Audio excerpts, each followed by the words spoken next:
Hello everyone, welcome back to another blog. তো কেমন আছো তোমরা? আশা করি তোমরা সবাই ভালো আছো, আর আমিও অনেকটা ভালো আছি। তো দুদিন হয়েছে মার বাড়িতে এসেছিলাম, মানে শুক্রবার দিন এসেছিলাম। তো আমাকে সানডেতে নিতে চলে এসেছিলো আমাদের রুমে যাওয়ার জন্য। তো যেহেতু ভেবেছি চলেই যাব, আমাকে দুপুরবেলা নিতে এসেছিলো। দেন একটু ডিসাইড করলাম যে ত্রিপুর যাব, আর ওর ফোনটাও একটু খারাপ ছিল, তো ওইটাও একটু ঠিক করে নিয়ে আসবো। তো সেই উদ্দেশ্যেই বেরিয়ে পড়েছিলাম আর কি। প্রথমে একটা দোকানে যেটাতে গিয়েছিলাম, ওখানে বলেছে যে না হবে না, অন্য দোকানে যেতে হবে। দেন ওখান থেকে আরেকটা দোকানে আসলাম, উনি আরেকটা নতুন দোকানের অ্যাড্রেস দিল। ওখানে যাওয়ার পরে ভেবেছিলাম তো এটাও হবে না হয়তো। দেন ওখানে বললো যে হ্যাঁ এবার হয়ে যাবে।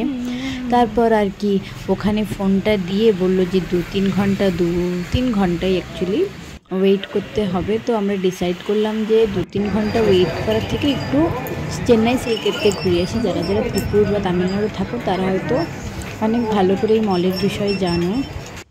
তো সেখানে আমরা একটু গিয়েছিলাম। তো এটা হচ্ছে একদম গ্রাউন্ড ফ্লোর, আমরা যাবো 4th ফ্লোরে, দেখবো যে আমার বিক্রির জন্য কিছু ভালো জিনিস পেলে ড্রেস বগেরা আমরা নিয়ে চলে আসবো। দেন ওখানে যাওয়ার পরে লাইক আমাদের দুটো জামা পছন্দ হয়েছিল, বাট সত্যি কথা কি জানো তো, ওর সাইজের যেটা এই রেড কালারটা অ্যাভেলেবেল ছিল, বাকি ওতে একটু রিজেকশন ছিল, আর এই ব্লু কালারটা বিগ সাইজ ছিল। আর আদারওয়াইজ আমাদের একটাও পছন্দ হয়নি। দেন ওখান থেকে ঘুরে একটু লেডিস সেকশন মানে মেয়েদের সেকশনে একটু গেছিলাম, বাট ওখানে এত প্রাইস। দেন আমার বিক্রির জন্য কিছু নিয়ে নাই, আশপাশটা একটু ঘুরে একটা অন্য দোকান থেকে একটা গাড়ি নিলাম। গাড়ি নেওয়ার পরে আসার সময় এত সুন্দর একটা জিনিস দেখতে পেয়েছি। দেখো গণেশ ঠাকুরের বিসর্জন, দেখলো কত ঠাকুর নিয়ে গাড়িতে দাঁড়িয়ে আছে।